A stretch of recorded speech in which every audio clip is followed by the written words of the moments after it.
We have one son who will soon be in elementary school. My husband is a salesman for a large company, and I'm a freelance designer and work from home.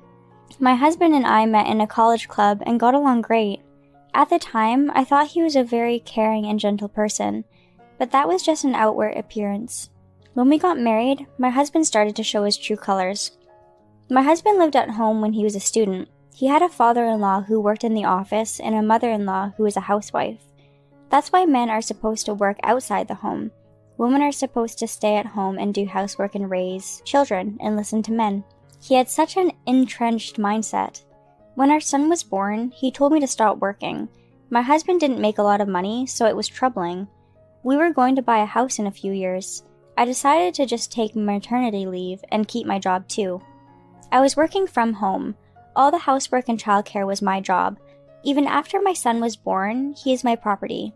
I was told that my son and I were to do what my husband said. Even though he makes me do all the parenting, he's very strict with our son. Sometimes he wouldn't let me do things I wanted to do, and rarely played with him or talked to him. My son was afraid of him. Before we got married, he was a very kind and caring boyfriend. I think he was polite to seniors and had a lot of friends. I loved when he was like that. But after we got married, he changed. And so the months go by, and my son is almost in elementary school. My son and I went to pick out his school bag, and went to pick out a suit for the entrance ceremony. We were having a busy time before the school entrance ceremony. My husband had to work and prioritize his own free time. He never once came shopping with us. On the other hand, my in-laws wanted to buy a school bag for our kid, so they took me shopping with them. I got a black and red school bag. Isn't it cool? And I chose a blue tie for my suit. You picked a cool school bag. Put it on so I can take pictures of you. Okay, and take lots of pictures. I'm so excited about elementary school. I wonder if I'll make lots of friends. I heard Oliver will go to the same school as me. We can study and play together.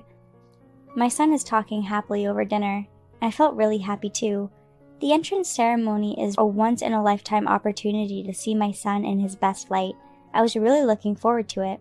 It doesn't matter how selfish my husband is, even if he didn't accompany us when I was shopping for the school year. I knew he would feel the same way. But then one day, a week before the ceremony, my husband said the most ridiculous thing. Next Friday I have a day off. That's the day of our son's entrance ceremony, isn't it? Yes, I'm glad you're off. We can go see him start school together. You don't have to go to my son's entrance ceremony either. You're going to take care of me. What did he mean by that? I had no idea what my husband meant. You're off on the day of our son's entrance ceremony, right? Does that not mean we can both go to our son's entrance ceremony? It's a once-in-a-lifetime event for him. Wouldn't you want to see it with him? I'm tired of working every day. I just need a day off to rest. You've got to prepare my meals. You've got chores to do. You don't have to go to my son's entrance ceremony. You have a problem with what I say? It's not that I'm complaining. I don't know what you mean. As a parent, isn't it normal to want to see your son at moments like this? Why should I have to miss my son's entrance ceremony to take care of you? For the sake of you lazy people, every day I'm out there working my ass off. When I finally get a day off, it's not a huge deal for you to look after me, right? My son has to attend this ceremony, so he has no choice but to go, and you should at least stay home and take care of me. I've never heard of a parent not attending an entrance ceremony. Our son was looking forward to us coming. Do you not understand how sad he will be if we don't go? And if it's work, I work from home too. There are no days off for housework and childcare. Shut up. You don't make a dime. Who do you think is providing for you? If you have a problem with that, you can get a divorce. Then my husband handed me divorce papers with his part filled out. He put it on the dining room table. He slumps back in his chair and glares at me like I'm a big jerk. This is my husband's usual way of getting me to do what he wants. He knows that if he threatens divorce, with my small income, I will have no choice but to listen to him. He knows this. Every time we have an argument, my husband will try and make me listen to him. He tries to make me do what he says. Now my husband won't listen to a word I say. I gave up on talking to him and sighed. Okay, I'll make sure to prepare a proper meal for you on the day of the entrance ceremony. You just have to understand, you don't want to divorce me for the sake of our son, do you? The way my husband said that made me extremely angry.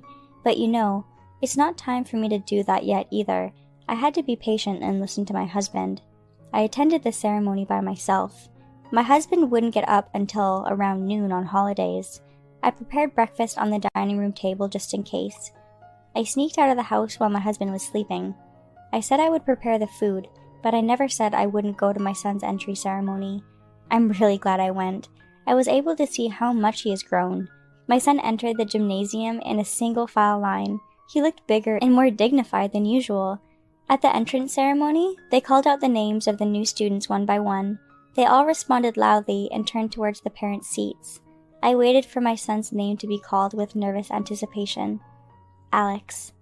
Here! My son replied in a voice that seemed to echo through the gymnasium. He looked so proud of himself. I was so happy to see how much my son had grown. When he turned around after answering, he was able to find me in between the other parents. After that, he became happy and was smiling the whole time. I knew I was going to get a reprimand from my husband after this, but I wouldn't trade it for anything to see my son grow up so much. After the ceremony was over and the students were briefed about their school life, we decided to have lunch and then go home. I didn't get home until after 2 p.m. I'm home. Sorry I'm late. Daddy, I'm home. You know, I was able to answer correctly when I was called by the principal. My son started talking happily, but my husband got annoyed and said, "Shut up and be quiet." He yelled at him. My son, who thought would be praised, was so surprised, and he started to cry. Isaac, don't talk like that. Our son did his best and worked hard. You could have listened and praised him. I told you not to go to the entrance ceremony. I said I would prepare breakfast, not that I wouldn't go to the ceremony. Didn't I have breakfast ready? Who's going to take care of me on my day off? It's your job. I haven't even had lunch yet. Looking at the breakfast that was on the dining room table, that was eaten clean and the plates were in the sink. Because the lunch was not ready yet, he was waiting for it without eating anything else. You should at least prepare your own food. You're not a child. You can do that. How could you not attend our son's once-in-a-lifetime entrance ceremony? I can't even imagine such a thing. When I objected, my husband did what he always does. He pulled out the divorce papers. I'm starving. Make me some food already. You guys probably got something to eat anyways. I'm your husband, and you're just going to leave me alone? If you don't like my behavior, you can just divorce me, okay?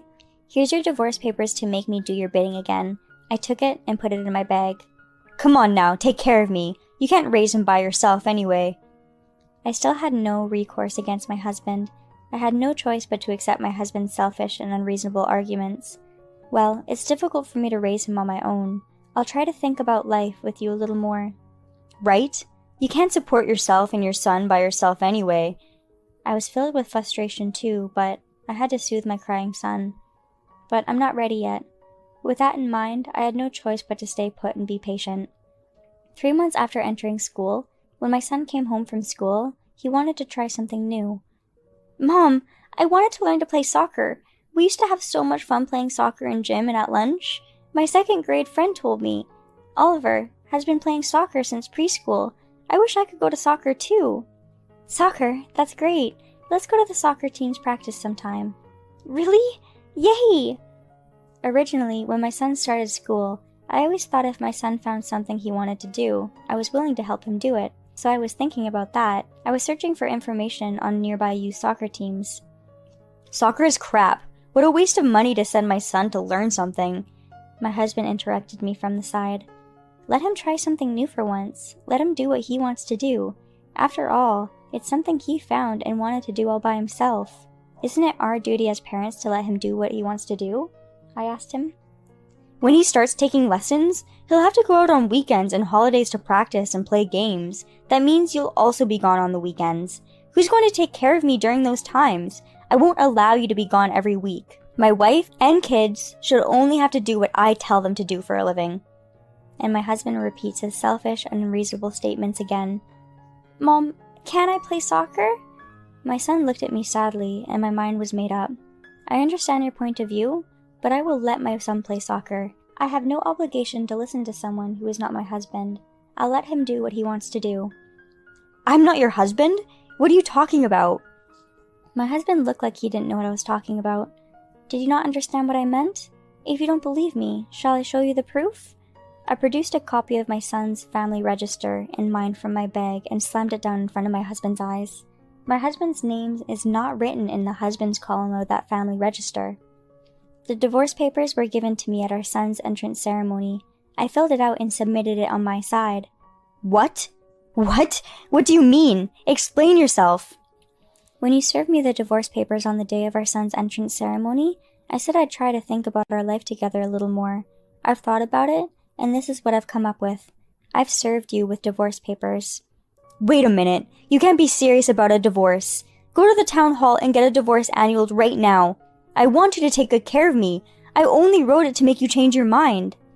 Oh, that's what you thought? Every time something happens, you make a fuss about divorce. I've been thinking about how I can continue to live with you. I thought about it and decided to get a divorce. But what about custody of our son? You haven't even discussed it yet. You and I are no longer married. My son's family register is also on my side. My son is no longer your son anymore, according to these papers. You said and did things to abuse my son on a daily basis. Did you really think I wouldn't get serious? If we had a real custody battle in the future, I would win for sure. My husband seemed speechless with surprise. My husband puts taking care of himself before our son's entrance into school. I was already out of love with him. I kept the divorce papers that were used to threaten me. Then I filled them out and submitted them to the town hall.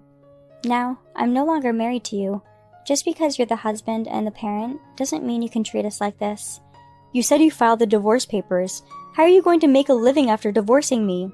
You're a freelancer. You make less than I do. There's no way you could raise one kid. Well, don't worry about that, because I've actually expanded my freelance work this month.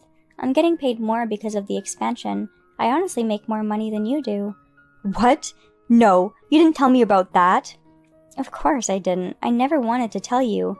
And what about the house you're going to live in after the divorce? Do you have anywhere else to go besides this house? Well, I'm divorced. Of course I'm not going to live with you any longer. I've already signed a lease for a new place. As soon as I filed for divorce, I found a place for the two of us. Now I just need to put together a list of everything you've said and done. I'm going to get a lawyer, and I'm going to make you pay alimony and child support. I was wondering when I could finally tell you that we're getting a divorce. He just nodded his head in disbelief. What the hell? Who's going to take care of me now? That's what my husband said with his head in his hands. He doesn't think about me or my son for a second. Even in this situation, I couldn't allow him to be so full of himself and treat our son with such disregard. Why don't you hire a housekeeper, or ask your parents to let you stay at their house? My son and I are moving into a new house today. Good luck with the mortgage payments on this house. My husband only cares about taking care of himself after the divorce is finalized. I have no more feelings for this man. I took my son and left that day. This is why I put up with my husband's behavior on the day of the entrance ceremony. I had to expand my business to make enough money for the two of us to eat. After I made sure that I would be able to bring in enough money to feed us both, I filed for divorce and we went to look at houses the same day. After looking at several properties, I found a nice place where my son's elementary school would not have to be changed. And secretly, little by little, we made the preparations to move.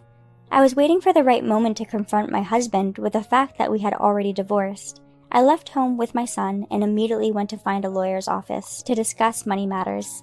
Since I had recorded a number of my husband's previous words and actions using my phone, the conversation went quite smoothly. I also saved some of the divorce papers that he had thrown away, so they decided to use that as evidence as well. As a result of our discussions through my lawyer, it was decided that my husband would be required to pay alimony and child support. Before he started living with me, he lived at home and had never done a single household chore since we've been married. He's so incapable of doing any of the housework that the house has become a dump. If you can't do it yourself, you can get a housekeeper. He did not have enough money for it, and felt that his pride was hurt. With the large alimony and child support payments, and a house mortgage that he can't afford on his own, he plans to sell the house and move into a cheaper apartment. By the way, when I told his parents that I divorced him, they ended up scolding him, and they refused to let him go back to his parents' house. My in-laws really loved my son. We still ended up visiting them several times a month. They've been good to my son and to me, and I'm grateful. My son and I both live in a rented house.